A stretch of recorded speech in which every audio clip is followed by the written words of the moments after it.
আমি এখন পনির পাসিন্দা করে দেখাবো আপনাদের। প্রথমে পনিরটাকে ছোট ছোট চৌকো করে কাটতে হবে। এবার তার মাঝখানে একটা ফাঁক রাখতে হবে সামান্য পরিমাণ। এতে আমি একটা ধনেপাতা, রসুন, কাঁচা লঙ্কা, কিছু পনিরের পেস্ট দিয়ে এর মধ্যে একটা আমি পুর করব। এই পুরটা আমি এর ভেতরে দেব।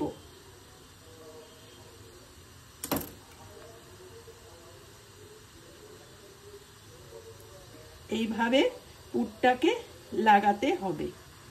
এরপরে আমি এই পুরটা দেওয়ার পরে একটা বেসনের পেস্ট করব। বেসন, তার মধ্যে কালো জিরে, তার ভেতরে একটু কর্নফ্লাওয়ার যাতে ক্রাঞ্চি হয়, তারপরে ওর মধ্যে একটু ধনেপাতা, কাঁচা লঙ্কা, একটু তেঁতুলের কাট করে একটা চাটনি মতন করে বেসনের পেস্টের মধ্যে দিয়েছি।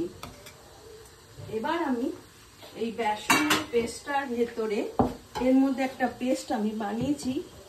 এইভাবে আমি এটা ভালো করে ডুবিয়ে এবার আমি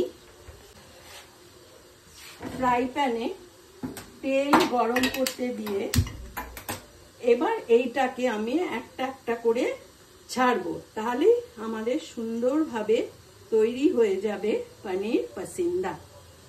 আমাদের তেল গরম হয়ে গেছে ভালো করে। আমি পনিরগুলো আস্তে আস্তে বেসনের গোলার মধ্যে ডুবিয়ে এবার আমি ফ্রাই প্যানে আস্তে আস্তে ছাড়বো। প্রতিটি ভালো করে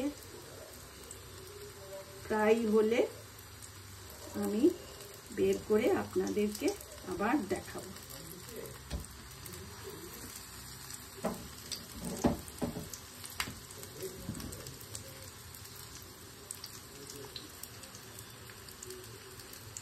আপনারা বাড়িতে এইভাবে ট্রাই করবেন, কত সুন্দর খেতে হবে।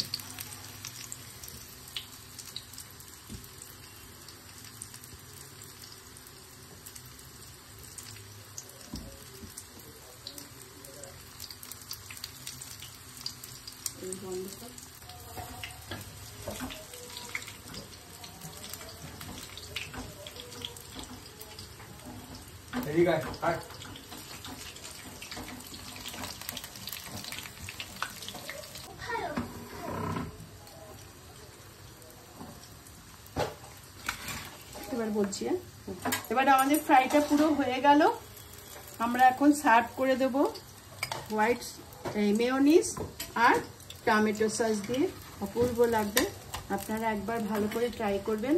সন্ধ্যেবেলা স্ন্যাক্স, সকালবেলা লাঞ্চেও ডালের সঙ্গে খেতে পারবেন। পনির পাসিন্দা খুব ভালো আইটেম।